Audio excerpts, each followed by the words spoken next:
সন্ধেবেলা মুখরোচক কিছু খেতে ইচ্ছে করলে এই রেসিপি দিয়ে বানিয়ে নিন ঝটপট মুখরোচক এই নাস্তাটা।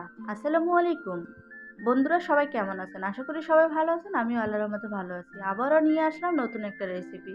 তো প্রথমে আমি এখানে দুইটা ডিম নিয়েছি সেদ্ধ করে। ডিম দুটো আমি অফ ক্যামেরায় সিদ্ধ করে নিয়েছি। এখন ছুরির সাহায্যে আমি ছোট ছোট করে কেটে নেব। তো আজকে কিন্তু ডিম আর আলু দিয়ে ভীষণ মজাদার একটা ক্রিসপি নাস্তা হবে। স্কিপ না করলে সম্পূর্ণ ভিডিওটা দেখবেন। আর স্কিপ করলে কোনো না কোনো জায়গায় আপনাদের দেখাটা ভুল হয়ে যাবে, তখন আর পারফেক্ট বাসায় তৈরি করলেও নাস্তাটা হবে না। তো এভাবে আমি ছুরির সাহায্যে কেটে নেব। আর নতুন বন্ধুরা প্লিজ ভিডিওটা স্কিপ না করে সম্পূর্ণ ভিডিও দেখবে। আর ভিডিও দেখতে দেখতে ভালো লাগলে অবশ্যই লাইক দিয়ে দিবে। তো তুলে নিলাম এখন একটা বাটিতে।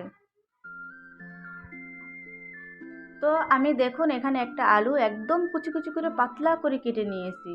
এভাবে কিন্তু আলুগুলো কাটতে হবে, মোটা করে কাটলে কিন্তু হবে না এই নাস্তাটা, কারণ যখন এই নাস্তাটা ভাজতে যাব তখন এই আলুগুলো শক্তই থেকে যাবে। অবশ্যই এরকম করে পাতলা আর চিকন চিকন করে কেটে নেওয়ার চেষ্টা করবেন। আমি এখানে কিন্তু একটা আলু নিয়েছি। আর এখন আমি এখান থেকে ডিমগুলো সরিয়ে আলাদা করে নিব।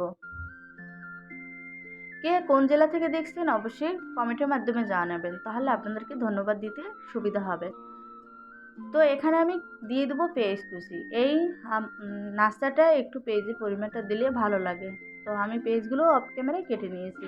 আর এগুলো কাটা দেখানোর প্রয়োজন নেই, কারণ আপনারা তো দেখলেই বুঝতে পারবেন যে আলু কিভাবে কেটেছি আর পেঁয়াজগুলো কিভাবে কেটে নিয়েছি।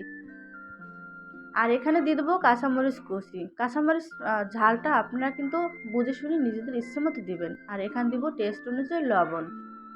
আর এখানে আমি কিন্তু হাফ টিস্পুন করে হলুদের গুঁড়া, মরিচের গুঁড়া, জিরের গুঁড়া, ধনিয়ার গুঁড়া, ভাজা জিরার গুঁড়া এগুলো আমি দিয়ে দিলাম সবগুলা, একদম হাফ টিস্পুন করে। আর হলুদের গুঁড়োটা শুধু আমি কালারের জন্য দিয়েছি।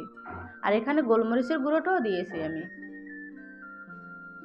এখন আমি এই আলুগুলো ভালো করে মিক্স করে নরম করে নেব।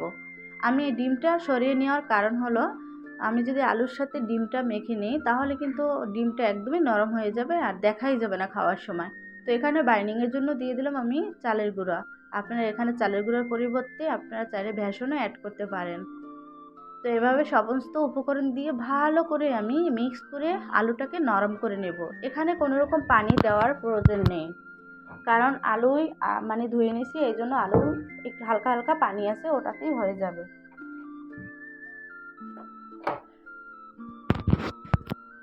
নতুন এবং পুরাতন বন্ধুরা যারা ভিডিও দেখছেন, দেখতে দেখতে লাইক দিতে ভুলে গেছেন, প্লিজ একটা লাইক করে দেবেন।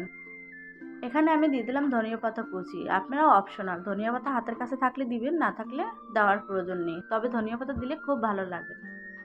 তো এখানে আমি দিয়ে দেবো সেই কেটে রাখা ডিমগুলো দিয়েও ভালো করে মিক্স করে নেব। ভিডিও দেখতে দেখতে আপনাদের যদি কোনো অংশ একটু ভালো লেগে থাকে, প্লিজ সবার কাছে একটু শেয়ার করে দিবেন। আপনাদের একটা লাইক, একটা শেয়ার, একটা কমেন্টে আমাদের ভিডিও বানাতে আগ্রহী হয়ে যাবে। তো দেখুন আমার কিন্তু একদম পারফেক্টভাবে বাইন্ডিং চলে আসছে। এখন চলে যাব আমি এই নাস্তাটা ভাজতে। এই নাস্তাটা যে খেতে কতটা ভীষণ ভালো লাগে সেটা আপনারা বাসায় তৈরি না করলে বুঝতে পারবেন না। খুবই হেলদি একটা নাস্তা। তো এখানে আমি চুলাতে আগে একটা প্যান বসাই রেখেছি, গরম হয়ে গেছে। এখানে আমি দিয়ে দেবো পর্যাপ্ত পরিমাণ তেল।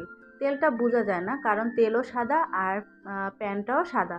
তো তেল আমার গরম হয়ে গেছে। এখন আমি এখানে দিয়ে দেবো সেই আলু আর ডিমের যে একটা মানে পুর তৈরি করে রেখেছি সেটা দিয়ে দিলাম। তো আপনারা কে কী নামে এটাকে ডাকবেন আমি জানি না, আমি পুরই বললাম। তো এভাবে আমি ছোট ছোট করে তারপরে দিয়ে দেবো। এভাবেই পাতলা করে দিবেন, যেহেতু আলুটা কাঁচা। যদি একটু গোল টাইপের দেন বা ভারী করে দেন মোটা করে, তাহলে কিন্তু ভিতরে কাঁচা থেকে যাবে। তো এভাবে আমি দিয়ে সবগুলো দিয়ে দিব। আর কিছুটা থেকে গেলেও বাকি অফ ক্যামেরায় আমি সেগুলো ভেজে নেব। সবগুলো তো আর দেখানো যায় না, কারণ ওটা দেখাতে গেলে ভিডিওটা অনেক লং হয়ে যাবে, তখন লং ভিডিও আপনারা দেখতে চান না। তো এবার কিন্তু আমি উল্টে দিলাম, উল্টে পাল্টে তারপর সুন্দর করে একটা ব্রাউন কালার নিয়ে তারপর ভেজে তুলে নেব। আর আমার চ্যানেলে আমি সব সময় সহজ রেসিপি দিয়ে থাকি। বন্ধুরা চাইলে তোমরা আমার চ্যানেলটা ভিজিট করতে পারো। আমার চ্যানেলে অনেক সহজ রেসিপি আছে। আমি জানি আমার চ্যানেলের রেসিপি দেখলে আপনাদের ভালো লাগবে। তো দেখুন কত সুন্দর একটা কালার চলে আসছে। তো আবারও আমি একটু উল্টে পাল্টে ভেজে নেব।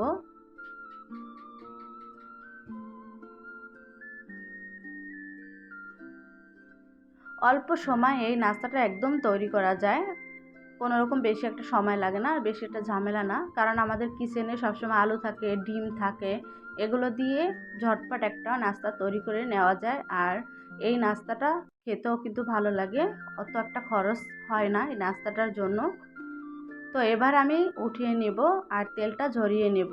এভাবে আমি সবগুলো তুলে নিয়ে তারপর অফ ক্যামেরায় বাকিগুলো ভেজে নেব।